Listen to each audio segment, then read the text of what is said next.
All right, question 4 states, let's go to question 4. 1 divided by t plus 3 is equal to 5. Let's look at that question. Here's the answers that I provided for you, right? So 1 divided by t plus 3 is equal to 5.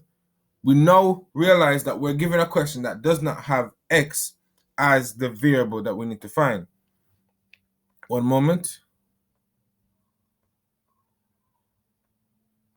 All right, let's continue. So we have 1 divided by t plus 3 is equal to 5. What we need to do is to subtract that 3 from both sides. Because keep in mind, x and t is saying the same thing. You have an unknown value and you're trying to find it, right? In this case, picture t as our x. So we would have 1 divided by x.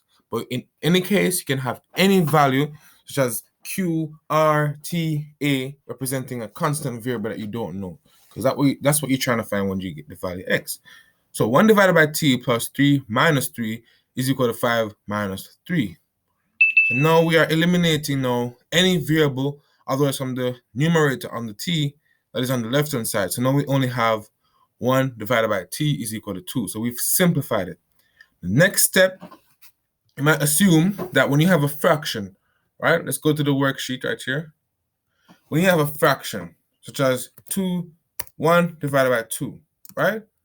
In order to get this to be a whole value, right, you need to multiply it by a value that makes it whole. So in this case, it would have been 2 multiplied by 1 divided by 2 to give you now 1, right? Because 2 times 1 divided by 2, it gives you 2 divided by 2. When you cancel it out, it gives you 1.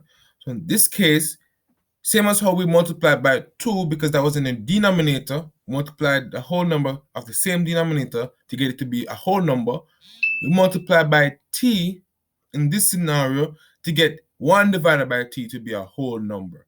So your number be 1 divided by t multiplied by t is now equal to 2 times t as well, because you have to multiply both sides. So now when you get 1 divided by t times t, you get 1 is equal to 2t. Right? And remember the law of fractions, where you have a whole number, you multiply a fraction of b divided by c, that whole number goes to the numerator. So that's why we get t times 1 divided by t. So a times b divided by c. That's why we get 1. So now we get 1 divided by 1 is equal to 2t, right? And you can really switch the sides because it's the same thing. 1 is equal to 2t, 2t is equal to 1. So you can switch the sides now, and now you have 2 of t being 1, right? And to get t being the subject, or to get, in this case, x being the subject, 2x is equal to 1, you just say divide both sides by 2 again, and you get t being a half. That's the answer for question 4. Let's move on to question 5.